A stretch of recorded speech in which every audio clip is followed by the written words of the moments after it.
ઉપલેટામાં અનેક જગ્યાએ હોલિકાનું દહનનું આયોજન કરવામાં આવ્યું છે। રાજકોટ જિલ્લાના ઉપલેટાની વાત કરવામાં આવે તો ઉપલેટામાં પરંપરાગત રીતે હોળી પ્રગટાવી પૂજા અર્ચના કરવામાં આવે છે। ફાગણ સુદ પૂનમની સંધ્યાએ ઉપલેટામાં હોળી રસિયામાં થનગનાટ જોવા મળ્યો છે। ધાર્મિક રીતે જોવા જઈએ તો હિરણ્યકશ્યપ નામનો એક રાક્ષસ હતો, જે પ્રહલાદ નામનો એક પુત્ર હતો। તે પ્રભુની ભક્તિ કરે છે। તે રાક્ષસને ગમતું ન હતું, એટલે તેને હોલિકા નામની બહેનને કહ્યું કે તેના પુત્રને સજા કરવા હોલિકાને કહ્યું હતું। ત્યારે હોલિકાએ અમર ચુંદડી હતી, જે ચુંદડી પહેરીને આગમાં પ્રહલાદને ખોળામાં લઈને બેસી ગઈ હતી। પવનના લીધે ચુંદડી હોલિકા ઉપરથી ઉડીને પ્રહલાદ પર પડી હતી। હોલિકા બળી ગઈ હતી, આમ પ્રહલાદ બચી ગયું હતું। ત્યાંથી આ તહેવાર ઉજવવામાં આવે છે। ત્યારે લોકો દ્વારા હોળીમાં ધાણી, ખજૂર, મમરા, શ્રીફળ જેવી આહુતિઓ આપવામાં આવે છે ને પૂરી શ્રદ્ધા અને ભક્તિથી પરંપરાગત રીતે હોળીની પ્રદર્શના કરવામાં આવે છે। ઉપલેટાના અનેક વિસ્તારોમાં હોળી પ્રગટાવવામાં આવી હતી અને દરેક લોકો દ્વારા ઉત્સવને ભક્તિભાવથી ઉજવવામાં આવ્યો હતો।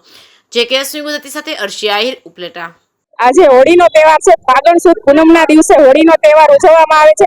નવયુગ ચોકમાં સૌથી પહેલા જૂનામાં જૂનો હોળીનો અને નવરાત્રીનો તહેવાર ઉજવવામાં આવે છે। અમારા નવયુગ ચોક જેવી ક્યાંય પણ રોશની હોળીના તહેવારમાં ઉજવવામાં આવતી નથી। સૌથી વધારે માણસો નવયુગ ચોકમાં જ ભેગા થાય છે અને હોળીના બીજા દિવસે ધૂળેટીનો તહેવાર ઉજવવામાં આવે છે। મારું નામ નકુમ ચૌહાણ પ્રિયાબેન લક્ષ્મીદાસ છે। નમસ્કાર, હું ભાવિન ભૂમતારિયા, નવયુગ યુવા ગ્રુપ ઉપલેટા। અમારું નવયુગ યુવા ગ્રુપ ઘણા વર્ષોથી આ હોળીનો તહેવાર ખૂબ જ હર્ષ અને ઉલ્લાસથી ઉજવીએ છીએ। અમારો આ ગ્રુપ નાના તથા મોટા દરેક લોકોનું સહિયારા બધા સાથે મળી અને અમે સરસ મજાનો તહેવાર ઉજવીએ છીએ। હોળી એટલે કે હોલિકા દહન।